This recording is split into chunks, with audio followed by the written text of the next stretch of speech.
Hello, welcome to my channel. So ಎಲ್ಲರೂ ಹೇಗಿದ್ದೀರಾ? I hope ನೀವೆಲ್ಲರೂ ಚೆನ್ನಾಗಿದ್ದೀರಿ ಅಂತ ಭಾವಿಸ್ತಾ ಇವತ್ತಿನ ವಿಡಿಯೋ ಸ್ಟಾರ್ಟ್ ಮಾಡ್ತಾ ಇದ್ದೀನಿ. ಇವತ್ತಿನ ವಿಡಿಯೋದಲ್ಲಿ ನಮ್ಮ ಫೇಸ್ ಯಂಗಾಗಿ ಗ್ಲೋಯಿಂಗಾಗಿ ಕಾರಣಕ್ಕೋಸ್ಕರ ನಾವು ಯಾವ ರೀತಿ ಫೇಶಿಯಲ್ ಮಸಾಜ್ ಮಾಡ್ಕೋಬೇಕು ಅನ್ನೋದನ್ನು ತೋರಿಸ್ತೀನಿ. ಸೊ ನನ್ನ ಚಾನಲಲ್ಲಿ ಎಷ್ಟೋ ನಾನು ಫೇಸ್ ಕೇರನ್ನು ತೋರಿಸಿದ್ದೀನಿ. ಸೊ ಹಾಗೆಯೇ ಎಷ್ಟು ಫೇಸ್ ಪ್ಯಾಕ್ಸ್ ಆಗಿರ್ಬೋದು, ಎಲ್ಲ ಫೇಶಿಯಲ್ಸ್ ಆಗಿರ್ಬೋದು ಎಲ್ಲನೂ ತೋರಿಸಿದ್ದೀನಿ. ಹಾಗೆ ಯಾವ ಫುಡ್ ತಿಂದರೆ ನಮ್ಮ ಫೇಸ್ ಗ್ಲೋ ಆಗಿ ಕಾಣುತ್ತೆ, ಸೊ ಯಾವ ಥರ ಸ್ಕಿನ್ನನ್ನು ಮೇಂಟೈನ್ ಮಾಡಬೇಕು ಅನ್ನೋದು ಕೂಡ ನಾನು ವೀಡಿಯೋಸಲ್ಲಿ ತೋರಿಸಿದ್ದೀನಿ. ಬಟ್ ಅದ್ರ ಜೊತೆಯಲ್ಲಿ ನಾವು ಫೇಸ್ ಮಸಾಜ್ ಕೂಡ ನಮ್ಮ ಸ್ಕಿನ್ಗೆ ಎಷ್ಟೊಂದು ಇಂಪಾರ್ಟೆಂಟ್ ಅನ್ನೋದು ಕೂಡ ಈ ವಿಡಿಯೋದಲ್ಲಿ ತೋರಿಸ್ತೀನಿ. ಒಂದು ಇನ್ಸ್ಟಾಗ್ರಾಮ್ ಪೇಜಿಂದ ನಾನು ತಿಳ್ಕೊಂಡೆ. ಸೊ ಫೇಶಿಯಲ್ ಮಸಾಜ್ ಕೂಡ ಎಷ್ಟೊಂದು ಇಂಪಾರ್ಟೆಂಟು ಅಂತ ಹೇಳಿಬಿಟ್ಟು, ಸೊ ಹಾಗಾಗಿ ಫೇಶಿಯಲ್ ಮಸಾಜಸ್ ಬಗ್ಗೆ ನಾನು ಇವತ್ತು ಕೆಲವೊಂದು ಟಿಪ್ಸ್ ಹೇಳ್ತೀನಿ. ನಾನು ರೆಗ್ಯುಲರಾಗಿ ಫಾಲೋ ಮಾಡ್ತಿರುವಂಥ ಕೆಲವೊಂದು ಫೇಶಿಯಲ್ ಮಸಾಜ್ ಟಿಪ್ಸನ್ನು ನಾನು ನಿಮ್ಮ ಮುಂದೆ ಶೇರ್ ಮಾಡ್ಕೊತೀನಿ. ಸೊ ಇನ್ನೂ ಲೇಟ್ ಮಾಡಿದೆ, ವಿಡಿಯೋ ಸ್ಟಾರ್ಟ್ ಮಾಡೋಣ.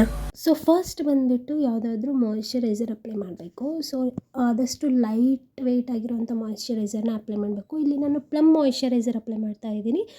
ಸೊ ಫಸ್ಟು ಫೇಸ್ ನೀಟಾಗಿ ಮಾಯಿಶ್ಚರೈಸರ್ ಅಪ್ಲೈ ಮಾಡ್ಕೊಳ್ಳೋಣ. And main thing hair time ಮಾಡಬೇಕು. ಸೊ ಹೇರ್ ಟೈಮ್ ಆಡಿದ್ಮೇಲೆ ನಾನು ತೋರಿಸಿರುವಂತಹ ಈ ಶೇಪಲ್ಲಿ, ಫಿಂಗರ್ಸ್ ಈ ಶೇಪಲ್ಲಿ ಇಟ್ಟು, ಸೊ ನೀವು ಫಸ್ಟು ಜಾ ಲೈನ್ ಮಸಾಜ್ ಮಾಡ್ಕೋಬೇಕು. ಸೊ ಜಾ ಲೈನ್ ಏನಕ್ಕೆ ಮಸಾಜ್ ಮಾಡ್ಕೋಬೇಕು ಅಂತಂದರೆ, ಮೇನ್ ಥಿಂಗ್ ಆಗಿ ಡಬಲ್ ಚಿನ್ ಬಂದ್ರೆ ನಮಗೆ ಫ್ಯಾಟ್ ಕಾಣುತ್ತೆ ಫೇಸ್. ಸೊ ಆ ಫ್ಯಾಟ್ ಎಲ್ಲ ನಮಗೆ ರೆಡ್ಯೂಸ್ ಆಗೋಕ್ಕೆ ಈ ಜಾ ಲೈನ್ ಮಸಾಜನ್ನು ಮಾಡ್ಕೋಬೇಕು. ಆ್ಯಂಡ್ ಅದೇ ಸೇಮ್ ಫಿಂಗರ್ ಶೇಪಲ್ಲಿ ನಾವು ಇಲ್ಲಿ ಚೀಕ್ಸನ್ನು ಮಸಾಜ್ ಮಾಡ್ಕೊತಾ ಇದ್ದೀವಿ. ಸೊ ಈ ಥರ ಮಾಡೋದ್ರಿಂದ ಚೀಕ್ಸ್ ಹತ್ರ ನಮಗೆ ಸ್ಯಾಗಿನೆಸ್ ಕಡಿಮೆಯಾಗಿ ಚೀಕ್ಸ್ ಟೈಟ್ ಆಗುತ್ತೆ, ಸ್ಕಿನ್ ಟೈಟ್ ಆಗುತ್ತೆ. ಆಗ ನಮ್ಮ ಸ್ಕಿನ್ ಯಂಗಾಗಿ ಗ್ಲೋ ಆಗಿ ಕಾಣುತ್ತೆ.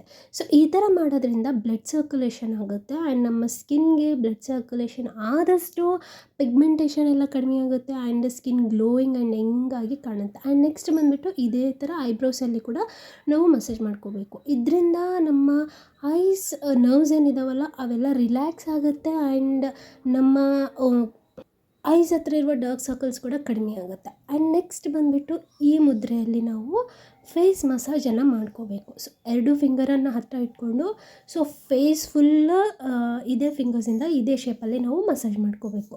ಸೊ ಜಾ ಲೈನಲ್ಲಾಗಿರ್ಬೋದು, ಚೀಕ್ಸಲ್ಲಾಗಿರ್ಬೋದು, ಚಿನ್ನ ಹತ್ರ ಆಗಿರ್ಬೋದು, ನೋಸ್ ಹತ್ರ ಆಗಿರ್ಬೋದು, ಐಸ್ ಹತ್ರ ಆಗಿರ್ಬೋದು, ಆ್ಯಂಡ್ ಫೋರ್ಹೆಡ್ ಹತ್ರ ಆಗಿರ್ಬೋದು, ಎಲ್ಲ ಕಡೆಯೂ ಮಿನಿಮಮ್ 5 ಮಿನಿಟ್ಸಿಂದ ಒಂದು 20 ಮಿನಿಟ್ಸು ನಾವು ಈ ಮಸಾಜ್ಗಳನ್ನು ನಾವು ಟ್ರೈ ಮಾಡಬೇಕು. ಇದರಿಂದ ನಮ್ಮ ಸ್ಕಿನ್ ಮೇಲೆ ಇರುವಂತಹ ಬ್ಲಡ್ ಏನಿದೆ ಅಲ್ವಾ, ಸೊ ಬ್ಲಡ್ ಸರ್ಕ್ಯುಲೇಷನ್ ಚೆನ್ನಾಗಾಗುತ್ತೆ. ಆ್ಯಂಡ್ ನಮ್ಮ ಸ್ಕಿನ್ ಮೇಲೆ ಇರುವಂತಹ ಡೆಡ್ ಸ್ಕಿನ್ ಆಗಿರ್ಬೋದು ಅದೆಲ್ಲ ರಿಮೂವ್ ಆಗುತ್ತೆ. ಆ್ಯಂಡ್ ನಮ್ಮ ಸ್ಕಿನ್ ಯಂಗಾಗಿ ಗ್ಲೋ ಆಗಿ ಕಾಣುತ್ತೆ. ಆ್ಯಂಡ್ ನೆಕ್ಸ್ಟ್ ಬಂದುಬಿಟ್ಟು ಈ ಶೇಪಲ್ಲಿ ಸ್ವಲ್ಪ ಪ್ರೆಸ್ ಮಾಡ್ತಾ ನಮ್ಮ ಚೀಕ್ಸನ್ನು ಮಸಾಜ್ ಮಾಡ್ಕೋಬೇಕಾಗುತ್ತೆ. ಸೊ ಇದರಿಂದ ಏನಾಗುತ್ತೆ ಅಂತಂದರೆ ಬ್ಲಡ್ ಸರ್ಕ್ಯುಲೇಷನ್ ಚೆನ್ನಾಗಾಗುತ್ತೆ, ಸ್ಕಿನ್ ಟೈಟ್ ಆಗಿಬಿಟ್ಟು ನಮ್ಮ ಸ್ಕಿನ್ ಯಂಗ್ ಆ್ಯಂಡ್ ಗ್ಲೋ ಆಗಿ ಕಾಣುತ್ತೆ. So blood circulation is main important ಅಂತಲೇ ಹೇಳ್ಬೋದು. ಅದಕ್ಕೆ ಐಸ್ ಮಸಾಜ್ ಎಲ್ಲ ವರ್ಕೌಟ್ ಆಗುತ್ತೆ ಅಂತ ಹೇಳ್ತಾರೆ. ಬಟ್ ಅದೆಲ್ಲ ಜಸ್ಟ್ ಫಾರ್ ಟೆಂಪ್ರರಿ ಇರುತ್ತೆ. ಬಟ್ ಈ ಥರ ಮಸಾಜ್ ಮಾಡ್ಕೊಳ್ಳೋದ್ರಿಂದ, ಎವ್ರಿ ಡೇ ಮಾಡ್ಕೊಳ್ಳೋದ್ರಿಂದ ನಮ್ಮ ಸ್ಕಿನ್ಗೆ ನಿಜವಾಗ್ಲೂ ಒಳ್ಳೆ ಗ್ಲೋ ಬರುತ್ತೆ. ಆ್ಯಂಡ್ ಆಲ್ಸೋ ನಮ್ಮ ಸ್ಕಿನ್ ಯಂಗಾಗಿ ಕಾಣುತ್ತೆ. ಆ್ಯಂಡ್ ನಮ್ಮ ಸ್ಕಿನ್, ನಾನು ಹೇಳಿದ್ನಲ್ಲ, ಐಬ್ರೋಸ್ ಹತ್ರ ಮಸಾಜ್ ಮಾಡೋದ್ರಿಂದ ನಮ್ಮ ದೃಷ್ಟಿ ಶಕ್ತಿ ಕೂಡ ಹೆಚ್ಚಾಗುತ್ತೆ. ಆ್ಯಂಡ್ ನೆಕ್ಸ್ಟ್ ಬಂದುಬಿಟ್ಟು ಈ ಥರ ಬ್ಲೋಯಿಂಗ್ ಮಸಾಜ್. ಸೊ ಬ್ಲೋ ಮಾಡಿಕೊಂಡು ಫೇಸನ್ನು ಈ ಥರ ಟ್ಯಾಪ್ ಮಾಡ್ಕೋಬೇಕು. ಇದರಿಂದ ಏನಾಗುತ್ತೆ ಅಂತಂದರೆ ನಮಗೆ ಚಬ್ಬಿ ಚೀಕ್ಸ್ ಇದ್ದರೆ ಅದೆಲ್ಲ ರೆಡ್ಯೂಸ್ ಆಗುತ್ತೆ. ಆ್ಯಂಡ್ ಬ್ಲಡ್ಡಿನೂ ನಾವು ಈ ಥರ ಟ್ಯಾಪ್ ಮಾಡ್ಕೊಂಡಾಗ ಬ್ಲಡ್ ಎಲ್ಲ ಒಂದು ಕಡೆ ಸರ್ಕ್ಯುಲೇಟ್ ಆಗುತ್ತೆ. ಆ್ಯಂಡ್ ನಮ್ಮ ಸ್ಕಿನ್ ಮೇಲಿರುವಂಥ ಪೋರ್ಸು ಕೂಡ ಮಿನಿಮೈಸ್ ಆಗೋಕ್ಕೆ ಇದು ತುಂಬಾ ಯೂಸ್ಫುಲ್ ಆಗುತ್ತೆ. ಆ್ಯಂಡ್ ನೆಕ್ಸ್ಟ್ ಸ್ಟೆಪ್ ಬಂದುಬಿಟ್ಟು 1 ಫಿಂಗರಿಂದ ನಮ್ಮ ಅಂಡರ್ ಐಸ್ನ ಮಸಾಜ್ ಮಾಡ್ಕೊಳ್ಳೋದು.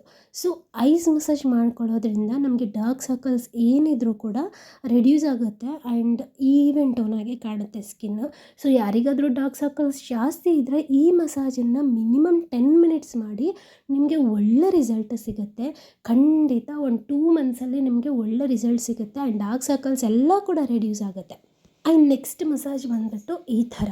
ಸೊ ಸ್ವಲ್ಪ ನೋಸನ್ನು ಟೈಟಾಗಿ ಇಟ್ಕೊಂಡು ಸ್ಕಿನ್ನ ಟೈಟಾಗಿ ಎಳಿಬೇಕಾಗತ್ತೆ back side, front to back. So ಈ ಥರ ಎಳೆಯೋದ್ರಿಂದ ಸ್ಕಿನ್ಗೆ ಒಳ್ಳೆ ಮಸಾಜ್ ಆಗುತ್ತೆ ಆ್ಯಂಡ್ ಆಲ್ಸೋ ನಮ್ಮ ಬ್ಲಡ್ ಸರ್ಕ್ಯುಲೇಷನ್ಗೆ ಚೆನ್ನಾಗಿ ಯೂಸ್ ಆಗುತ್ತೆ ಈ massage. And also skin tight ಆಗುತ್ತೆ ಆ್ಯಂಡ್ ಆ ಸ್ಯಾಗಿನೆಸ್ ಏನಿದೆ ಅಲ್ಲ ಅದೆಲ್ಲ ಕಡಿಮೆ ಆಗುತ್ತೆ. ಸೊ ಇಷ್ಟು ಸ್ಟೆಪ್ಸು ನೀವು ಡೈಲಿ ಫಾಲೋ ಮಾಡೋದ್ರಿಂದ ನಿಮ್ಮ ಸ್ಕಿನ್ ಗ್ಲೋ ಆ್ಯಂಡ್ ಯಂಗಾಗಿ ಕಾಣುತ್ತೆ. ಸೊ ಈ ಸ್ಟೆಪ್ಸ್ ಎಲ್ಲ ನಿಮ್ಗೆ ಇಷ್ಟ ಆದರೆ ನನ್ನ ಚಾನಲ್ ಸಬ್ಸ್ಕ್ರೈಬ್ ಮಾಡ್ಕೊಳ್ಳೋದನ್ನು ಮರಿಬೇಡಿ. ನಾನು ಮತ್ತೆ ಒಳ್ಳೆ ವಿಡಿಯೋ ಜೊತೆ ಸಿಗ್ತೀನಿ. Until then keep smiling. ಬಾಯ್.